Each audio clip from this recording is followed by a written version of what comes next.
The underpainting layer is completely dry now, so we can finally start working with color. My name is Nick, this is my art channel, and today we're going to finish a profile portrait together.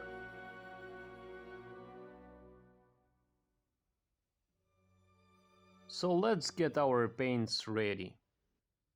I have cadmium red medium, burnt sienna, burnt umber, ivory black, yellow ochre, and of course titanium white. In the previous video I showed and talked about the first stages of painting this portrait, so be sure to check it out. And now I'm going to show you what is perhaps the most interesting and even magical moment when a monochrome image turns into a finished color painting.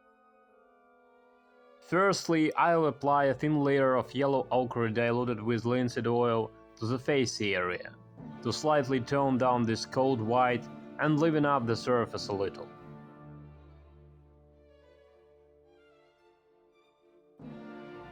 I will remove the excess paint later, because the color turned out to be too saturated.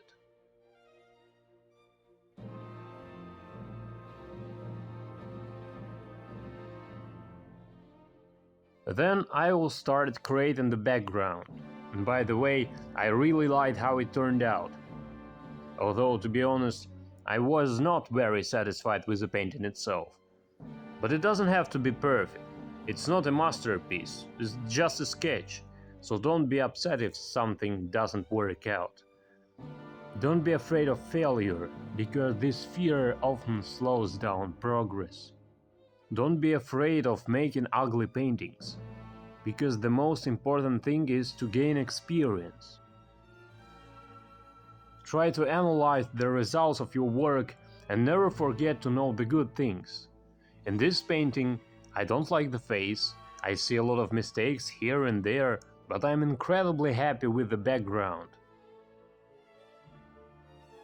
I have a notebook where I write down some thoughts, some important things, etc. And for example, successful color solutions.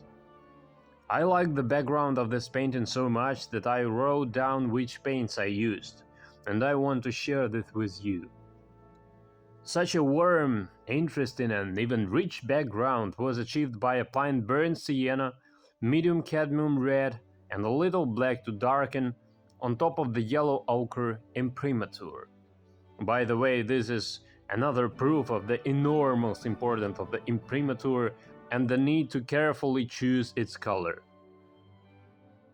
We must always remember that, one way or another, the imprimatur always creates additional luminosity and participates in optical blending with subsequent layers. This must be taken into account, and the color of the imprimatur must be carefully chosen depending on the coloring of the future work. During the next stage, I will paint the face. Many beginner artists have a certain fear of depicting faces and human skin in general. For some reason, painting skin tones is always perceived as something quite difficult. I try to make it as simple as possible using only basic pigments, yellow ochre and medium cadmium red, mixing them in different proportions with each other, with titanium white, and with burnt umber for darkening, and I am able to obtain a fairly wide range of hues to create a realistic image. For hair and beard, in this portrait I mainly used black umber and ivory black.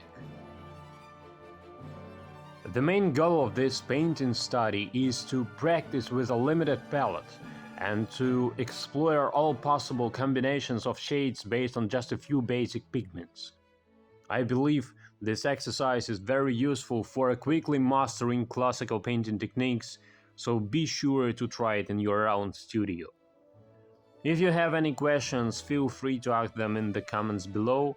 And now, I invite you to simply watch the process of working the final stages of this wonderful little portrait. So make yourself a cup of tea or coffee, get comfortable, and enjoy the process.